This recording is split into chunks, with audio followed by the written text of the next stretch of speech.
Today we're gonna have another stream about how to improve your overall game and win more tournaments. The live streaming is gonna be about all the things what makes you more consistent player during tournament play. I'm gonna show you beginning of the game, mid game, and end game. And also I will wait for your questions about the game if you have, and I try to answer as much as I can. So I teach young and adult students, so let you know, and I'm both snooker coach.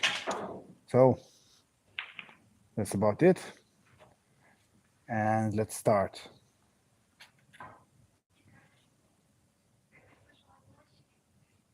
So here's a table setup.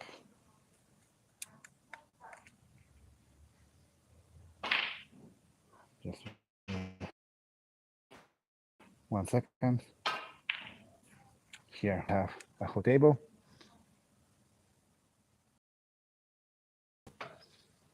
Let me put camera angle is good. Okay. So I will start with the break off. So it just all depends what you want to do with the break off. So let's say if you want to play aggressive game, try to split from the second red or the third red. Why? Because if you split from the third or the second red, you split more reds, pushing more to the towards that pocket or that pocket. It depends what kind of side you are playing. And you still playing same break off using touch of right hand side or touch of left, 1, 2, 3 cushions behind the green or yellow. But you playing aggressive because you probably don't want to play close game. You want to play open game straight away and score break off from the second red. So I'm playing for the second red.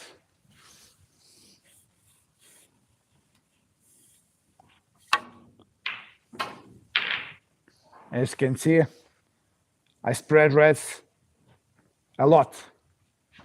There is not so much pack anymore. So you can play if you want to play more open game. Now, if you want to play more close game,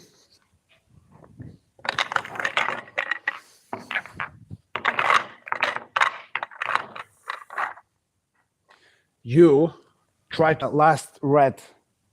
Why? Because it allows you to keep more reds into the pack. So the cube position is almost the same. And I just play for the last red, and you will see the split is gonna be less impactful.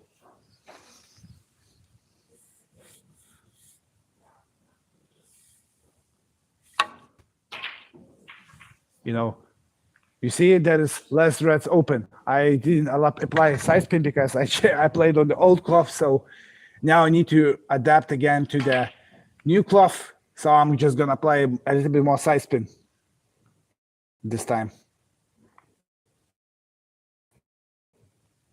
And I will talk about how to adapt to conditions faster.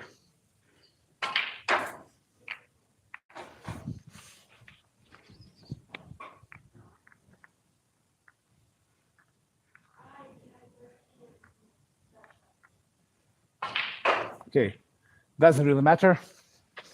The point is the spread. So this time I just put the cube a little bit more to the right, more right hand side, a little bit lower, and the flexion should do the job. Just like that.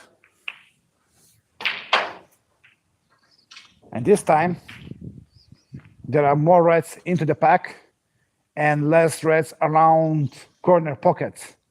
And that's natural because I put the cube a little bit more further. So physics allows to put red further back from the pocket, which don't give an easy chance for the opponent. So you can use this kind of things into your advantage. Now, if we talk about mid game, It just all depends. It just all depends. Are you leading or not? So let's say we have a situation like this around the black ball spot.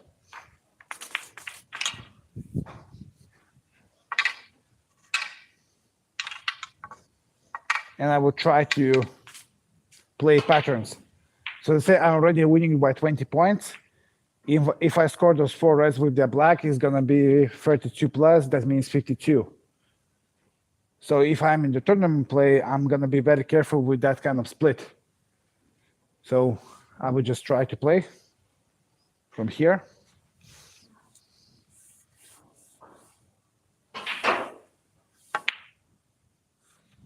And score.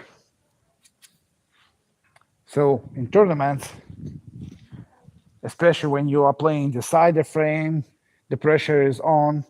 So psychologically, you want to walk around the table and check the angle so you would be sure about the next decision you want to make and make the game as simple as you can. And that's really important, especially when you play under pressure.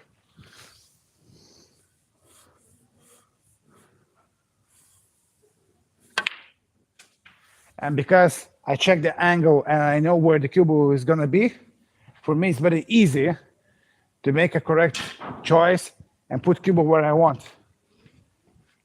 So here, if I want to make a cannon, I'm gonna put cube just right here.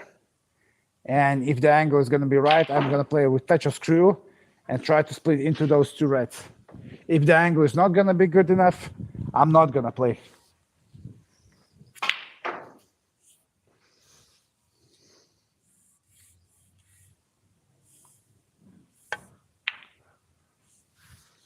Okay, so now I'm 39 points lead, as I said. I put 9 balls. So I have insurance ball this here, insurance ball. So I'm gonna play into this red, touch of screw, but not too much, so I don't want to go cubo backwards. I want to stay here. And I'm gonna play middle power. So check the angle and just play mid power and try to split. If I hit also well, I could hit this red as well, and still I'm gonna have the red open. But you play smoothly.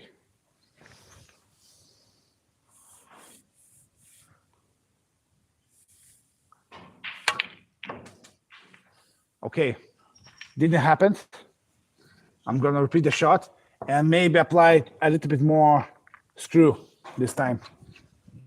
So by situations like this, you can set up balls and learn. Something like this doesn't really matter, you know. So if you do mistake, because I changed the table from the old clubs to new club, it's a little bit different. So now I have to use a little bit more screw.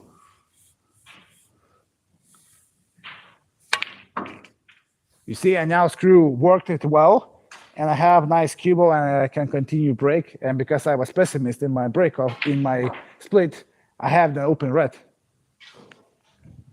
So that's really important in break building.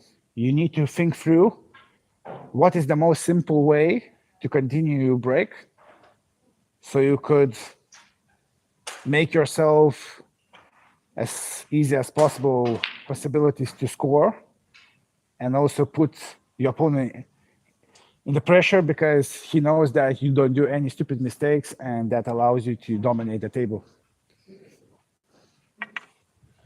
Now, another very vital part of your tournament play is the way you play safety shots. So let's say you have red here, and you have ping ball, let's say here. That's very important part.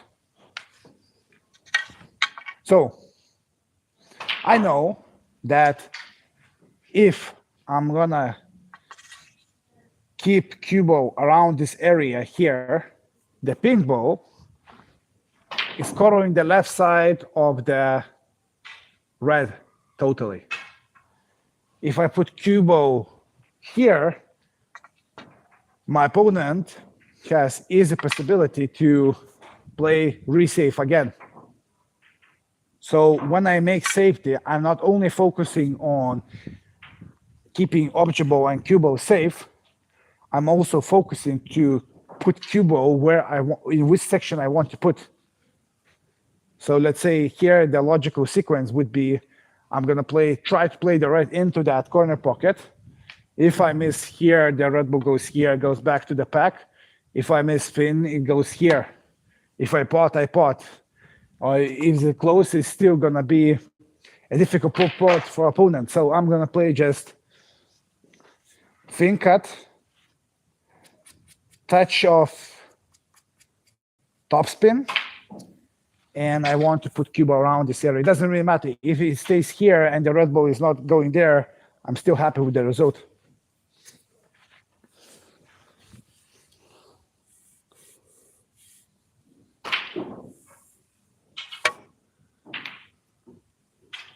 Okay, so what kind of result I got? So you see, I got perfect result. Now my opponent has to play, he can play 2 cushions around the red and make just under those 2 reds here. But you see, I don't leave opponent anything. So just in case I finished here, it's already a more simple way to play because you're covering that side. If you finish here, it's jackpot. So your opponent has to change the way he plays. So let's say I finish here. So from here, the only thing I can play safely is using 2 cushions and behind the 2 reds. Behind the reds, I mean.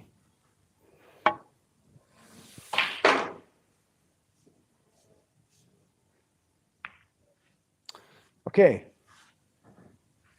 Not the best shot in the world, so I will repeat. You know, when you change. So that's another thing. You know, when you are coming to new conditions, after I played in Lithuanian championships and the conditions were totally different than here. And after championship, I didn't play it. So now I just have to just widen the angle and play, and that's gonna get behind the reds there. Okay. So from the second attempt, because I analyzed correctly, I get in a good shape. So how to analyze stable conditions? That's another question. For me, the best test is like, I just put basic topspin shot like this. And I just absorb how much cubo goes without stopping. Because when you play on slow table, the cubo goes and stops immediately. When you play on new brand cloth and fast cloth, the cubo goes more around. So let's say you play a shot like this with touch of left hand side. And I get lots of movement with the little effort. And let's say screw back shots is way easier to do. Let's say I want to screw here, so I can play very softly and get lots of action. You see, I play barely hard. And if I want to make more screw back, I just add a little bit more speed, that's it.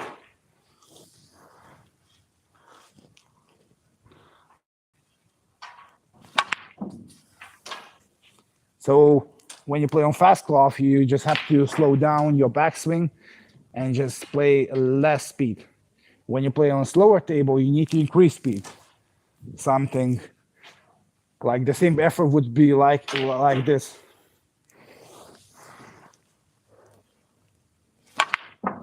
You see, and now I'm overdoing the stuff. So it just all depends what kind of table you play, and when you play on new conditions, you need to adapt and think what I can do to adapt the table faster.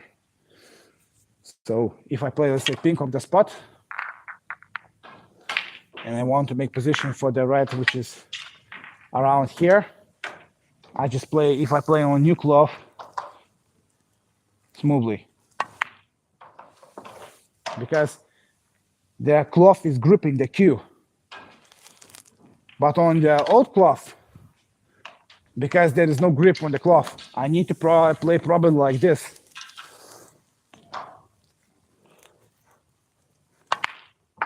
You see, I overdid on the new cloth, but on the old cloth, it stayed here. You get the idea. So, what kind of questions we have? Gray Stream, thank you very much. Snooker Revolution, hi coach. Yeah, hi to you as well. Dima, hi as well. Okay, let's going. Now, another thing to practice on match table is to practice safety shots using two cushions. Let's put glue on the spot because it's gonna be a good reference. And now, your job is to use minimum two cushions to get safety. So I'm gonna play the last red. I'm gonna use this cushion, short cushion, long cushion, and back around this area here. I'm gonna use just below center to have more side on the cue ball. And I need to get a very good shape. I need to understand deflection of how cue ball reacts so I could play correct safety. And that teaches you to play a nice safety shot. So when you're on the new cloth and the sight is working well, I mean, lots of top players using multiple cushions to get a good shape on cue ball. So right now, from this position, because I can see reds from this position, I want to keep cue ball right here, just because I snooker opponent, and he has to think how to make resave. So let's take it as an example. I will try to play that right into there. If I play to fig, no worries. The most important thing is cue ball here. Touch of right hand side. Smooth cueing. Okay, so on this table, I have to play even more side because it's a new cloth and slicky table pushes cue ball a little bit further, you know? So I have to play maybe a touch of thicker and more side.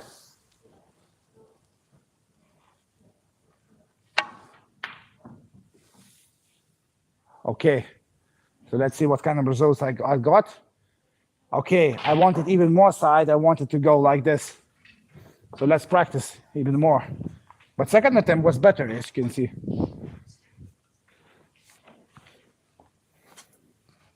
Let's play maybe a little bit smoother with my grip, because when you play on old cloth, you have to keep the cue a little bit firmer to get a good shape. And when you new cloth, you have to keep your grip a little bit lighter. That's a nuance thing. So I'm just gonna hold the cue a little bit lighter. Now let's see what kind of result I got. Okay, not still enough. There is too much slick. Let's play again. Yes, I have to play much thicker than I think. And lower. Just like that. Okay, finally. That's what kind of safety shot I want to make for my opponent. So you always have to, for every shot, give yourself a feedback, what's happening. And when you practice by yourself, you have to be coached by yourself if you understand what you do. Not only think, oh, that's my bad day, I am out of luck. I always say to my students, you always analyze every single shot you do. You have to be really mindful on what you do, like if you feel that you're hitting ball too hard, change your speed, change the height on the cue ball, change the spin on the cue ball, and then you can expect different results and adapt to different conditions. Let's say that this table, which I'm showing right now, is totally different because it's all cloth. And this is stretching cloth and this is hands for the match cloth. So when you are playing, when you have lots of experience, you can adapt to conditions faster. Okay, so just let's take another shot and let's play from here. Also, the red ball is a little bit higher, so it will be a little bit easier to adapt side spin and get past the blue. And smooth cue action.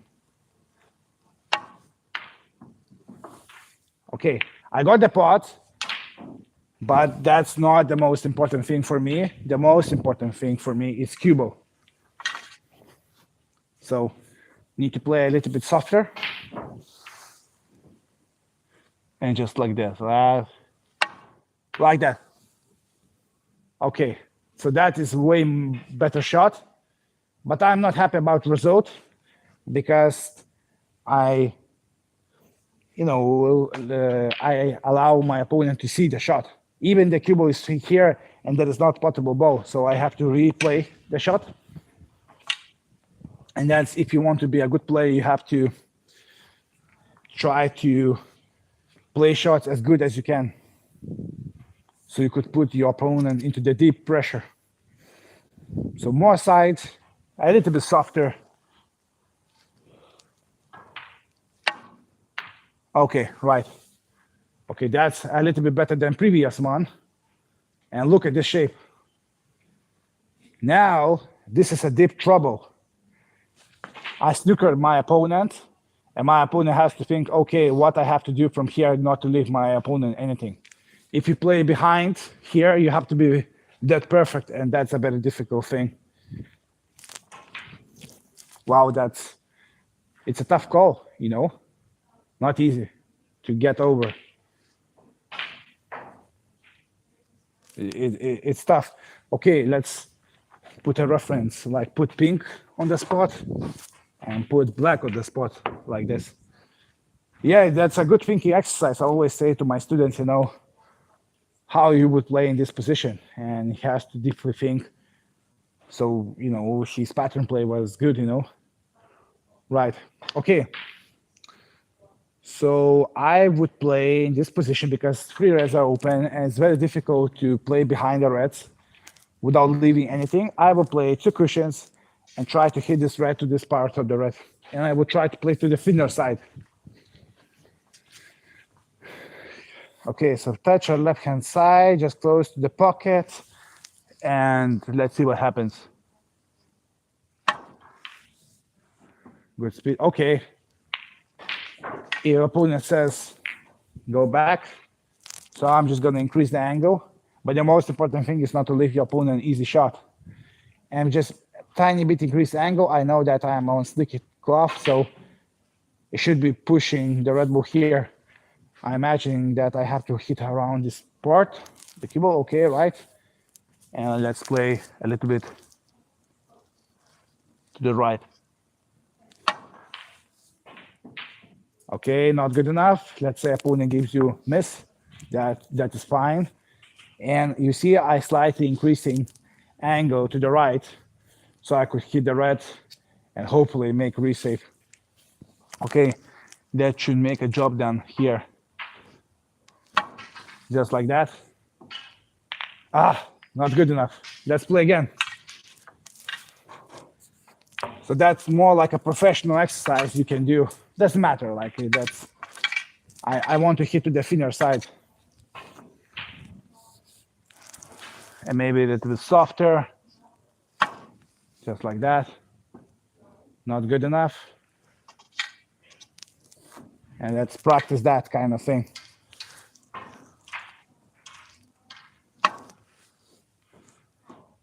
Okay.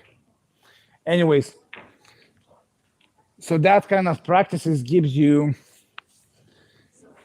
a really good understanding how to prepare for the tournaments, not only scoring around the black paintball spot, blue ball spot, but also try to be a little bit creative with the safety shots and whatever, How would I prepare for the tournaments?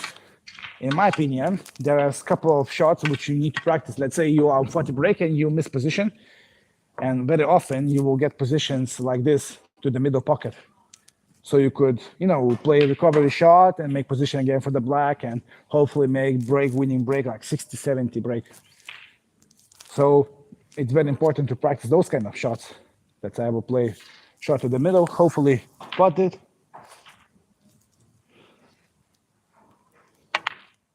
just like that. And from here, you can play a stun shot. It's very important shots to practice. And they happening all the time. See? And then the break is simple. Or you leave yourself a little bit too low on the blue, let's say here. And of course, let's say you are here and you don't want to be here because distance is too much. So from here, you try to pot the reds and make position for the pink again.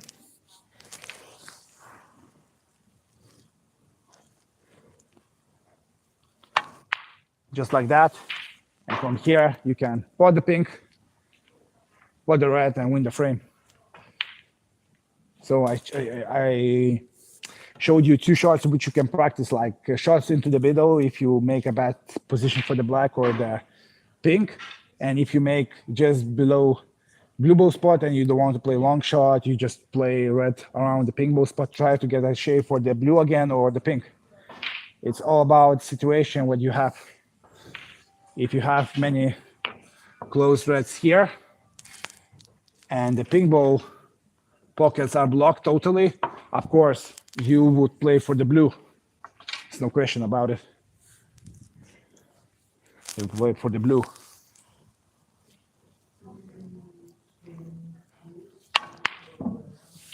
I was just talking too much. So let's play again. It's a very good cueing practice because those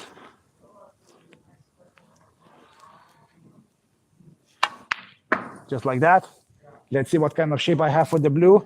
And from here you can play soft cannon for those four reds. And because I have little reds, I will play softly. Touch a screw, focus. And hopefully I have few reds and I have the red here and I can continue my break. Okay, so that's what I wanted to talk about, how to win more tournaments. I showed you about scoring. I showed about the beginning of the game, safety shots you can do to prepare. And another thing what I want to say is it all depends how you feel around the table. Let's say you have colors left. You have colors left, and let's say the position is, like I will talk about Lithuanian Championships, which I just played, semi-final match, and I have, yellow was gone, pink ball was somewhere, I don't know, here. Okay. No, I think pink ball was here. Okay. So you see, the blue ball is here, and the green ball is here. So the point difference was 5. And if I score green, it's 11. If I score brown, it's 15. And only when I score blue, I win the frame. No good. And I left my opponent snooker like this. Tough one, yeah? Because pink is covering this side, blue ball is covering that side. So my opponent needed to play a very difficult snooker using 2 cushions, and he was always here or here. So and also I have to remember that I play on the very slow table. I played on very slow table. So when you play softly here, you can easily maneuver cue ball. And you see cue ball travels and you have a nice shape for the brown. But on that table, you approximately need to play this kind of speed. That's how was table. So I knew that table is very bad and I cannot play with power because then you risking to miss the shot and leave opponents something. So I just giving snooker scheme, and then when there was 26 difference, he potted cue ball as well, so it was 26 and left me an easy position like this. I don't know, I can remember. Yes, I remember. So the green ball was on 26, and if I pot the green, it's 29 points. So that means he needs to use two snookers. So if I played on, good table like this, no, I think the green was here. So if I play on this condition, I can screw easily and try to put the brown. But on that table, I just play simple frame ball like this to have a two snooker lead, and then from here I just try to play safe with the long pot. So that's sometimes what you need to do in match play to win. Not always you're gonna score 50, 60 breaks, make 100 breaks. Sometimes you need to play dirty and understand what kind of context it is, what kind of table you play, which opponent you play, and which state you are at that moment. You have to measure the things. Of course, you need experience, but you have to measure those things and make objective opinion about what you need to do. And the more accurate you are with your decisions, the more you win. And that's usually what good players do. They make less simple mistakes than players who are less experienced. So that's why Selby, Ronnie, Judd, Higgins are the best players in the world, because they slightly better putters, they slightly better safety players, they are better break builders, and they have a better mental game. So that's simple as that. Okay, guys, let's see what kind of questions you have. So, how to control cube on the fast table? Yes, the question, how to control cube on the fast table. The most simple way is try to measure or change your backswing length. So let's say you struggling with the speed of the table, and let's say you play red ball here, and you want to get a good shape for the black. So let's say if you know that you play on the fast table, you just make your backswing. Let's say if your normal backswing is like this. So on the faster table, just make it a little bit smaller. And naturally, you will adapt to the conditions faster. So when you make a smaller backswing and you play softly, it's really easy to measure the speed of the cue. All right? So let's say you want to play position, let's say something very delicate, you want to make position for the blue using one cushion for the blue here. So let's say if you make a long backswing and you overdo the speed, like I just showed you, you don't have to do anything special. You just have to just make your backswing a little bit smaller, shorter, and you will make the job done easily. As you can see, I got pretty nice position for the blue in this case. So my advice would be just measure your backswing, short or longer, depending on what kind of shot you want to play. Of course, if you play shot like this for the black, of course, this is like a full shot, so maybe you don't have to play like a full backswing like on slow table, but just maybe sound like 3/4, like this. And then you will get a good shape for the next shot. Hopefully that answers your question.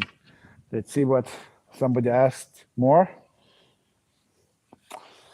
How to deal with the nerves before tournament? Okay, it's a very, very good question. How to deal with nerves before tournament?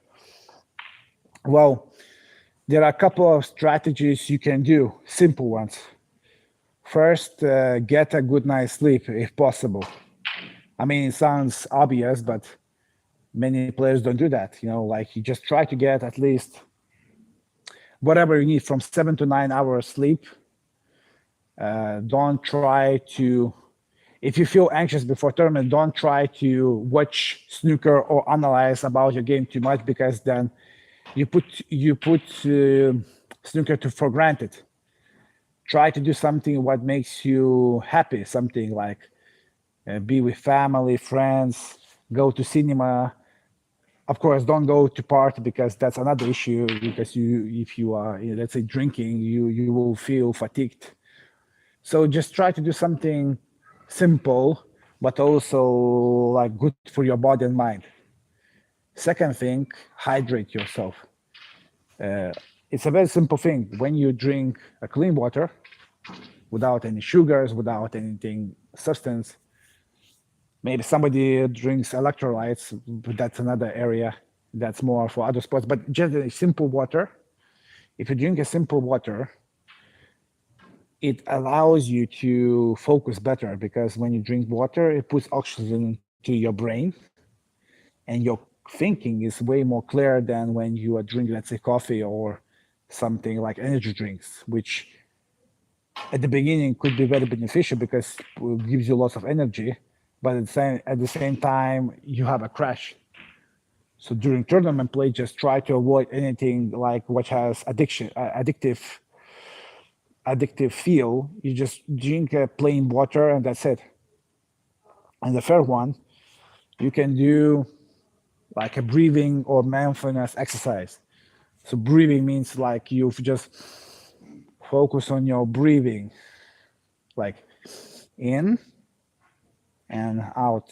And when you get pressure, just try to focus on your breathing. This is the most simple thing you can do. Like say when you feel that, oh my God, I'm playing bad, or my opponent is good, or I'm not ready for the tournament, just say, relax, chill, just think about breathing in and out, and do this for the couple of minutes, and you will notice that your mind will relax automatically. That's a physical thing, and the science proves that.